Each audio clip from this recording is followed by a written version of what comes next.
talk about great music. For those that were, angsty teenager anarcho-leftists, you had the classic song, Baby, I'm an Anarchist, for which I can still play on the guitar. And then, of course, you had much better songs, in my opinion, like Pints of Guinness Make You Strong, which is just about an old woman whose husband died from alcoholism, presumably alcohol poisoning, and never came home. And I'm going to show you the lyrics and explain the true backstory. Tim Pool ripped a band he was a huge fan of. So you get a controversy where a transgender singer is sexually graphic in front of a crowd of people, which I presume largely is adults, but it's a Bernie rally, so there's probably some kids there.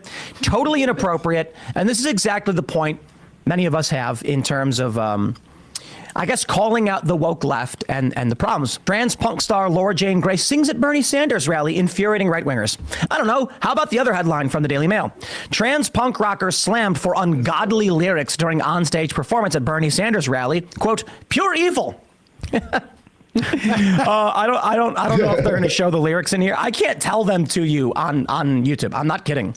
YouTube would probably, at the bare minimum, demonetize the video. He's lying, as always. Thus, this man took him to task. And Tim is just like obsessed in this video with like proving how like hardcore of a fan he was, how deeply ingrained into like the against me sphere he was. He even goes on to sort of like brag like, oh yeah, you know, like I know people who knew or know Laura Jane Grace. You know, I don't know them personally. I don't got any beef, but like, you know, I know people who know people. And Tim like basically says all of this to build up to his argument that in his opinion, now he states this as fact, but then he also sort of like backpedals a bit. He's like, oh, I'm just saying, I'm just asking some questions. He goes on to argue that he feels that Laura Jane Grace is essentially just like pretending to be trans or transed herself for money and attention, and was entirely motivated by the fact that like Against Me was in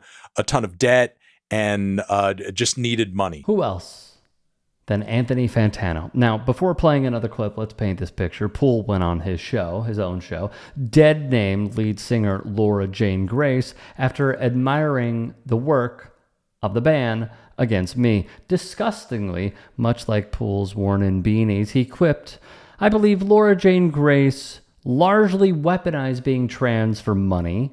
And this is coming from somebody who was deeply influenced and was a fan before the transition. He would claim, again, Grace did it for money.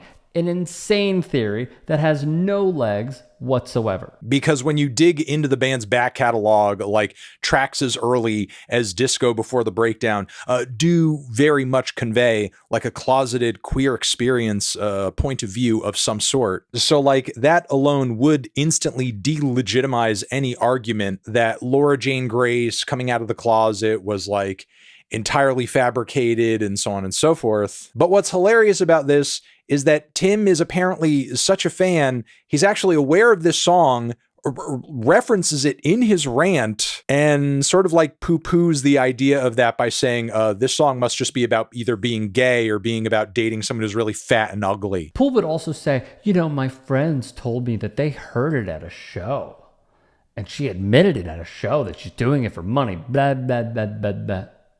Didn't happen.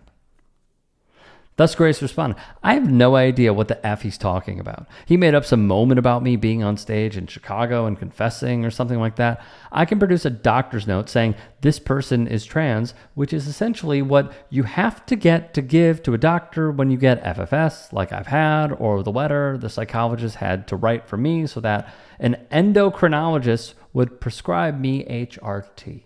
I've jumped through all the hoops they put in front of me. It's never enough. That's what shows you these people are full of blank. Embarrassingly, Grace shared a DM that she received from Tim Pool, which stated, and I quote, your music was a huge influence on me in my skateboarding anarcho youth phase. I used to cover Against Me busking in the Chicago subway. I'd love to help in any way. Stoked to read your book. That's embarrassing, but what was that book, you might be asking, according to Rolling Stone? Confessions of Punk Rock's Most Infamous Anarchist Sellout, which deals largely with Grace's gender identity. Tim, what happened, man? Because if Tim is going by the metric that Laura Jane Grace was at one time like a really great underground hardcore singer-songwriter with anarchist leanings, and now she's like no longer fully that, and as a result she's a loser and a cretin and she shouldn't be taken seriously. Okay, if that is true of Laura Jane Grace, that applies 8, 10, 20 times for Tim Pool, who apparently over here again is sitting here like a stan. I play all the songs on the guitar. Oh. So like, how deep into the ideological tank were you for every old school Against Me song? Probably more than even Laura Jane Grace was, and she wrote tracks. In the grander scheme of things, the ideological shift that we're seeing in Laura Jane Grace is like super gradual and even minimal in comparison to Tim Pool going from Against Me stan who knows all the songs on the guitar to Russian oligarch paid right-wing talking head freak who releases some of the worst music known to man under the title of his podcast. Overall, gross from Pool, but also par for the course if you know anything about this deplorable human being. But here's what everyone needs to remember. Tim Pool over here is a million times more the sellout than Laura Jane Grace could ever be. And he gets to sit there on his shady billionaire funded podcast YouTube channel and pretends like he's not the textbook definition of a political internet grifter. Here's my question, because we have talked about this previously. The failed fill in the blank to right-wing grifter pipeline is rich with talent, okay? Ben Shapiro wanted to be a Hollywood writer, couldn't cut it, turns hardcore right-wing, becomes a prominent face in right-wing circles, and at one point is even on a trip when Elon Musk claimed he was a changed man after spewing anti-Semitism with Netanyahu and Musk himself. There's Steven Crowder, a failed comedian who was never funny. We have shown those pieces from his stand-up. It's tasteless. What did he do? Started trolling people at different events, and then suddenly Fox News loves him. Wow, what a surprise. And then he realizes that, oh, there actually is a market for being a misogynistic, racist POS. Yeah, I'm just going to do that. Michael Knowles, failed actor, wanted to be big in Hollywood. What do you know? He goes from doing gay scenes in different films to bashing gay people and being a part of the Daily Wire and having a huge audience on his YouTube channel. Oh, shocker there. Tim Pool wanted to be a musician. He wanted to be an artist. He even said in a DM he was busking in the Chicago subways in order to become a musician. He failed. And so what did he do? He turned hardcore right-wing podcaster guy.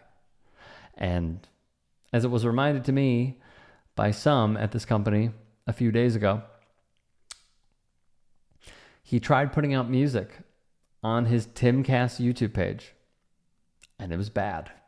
It was really bad. So why exactly does this happen over and over again? Do they believe in what they're saying, or are they in it for the fame and the money? It really is a question that only they could answer, and truth be told, they never will. If you can and are willing, please become a paid member here at TYT Sports. And or go to tyt.com/join. In addition, you can follow me on Twitter, Instagram, and TikTok. Appreciate it. Have a great day.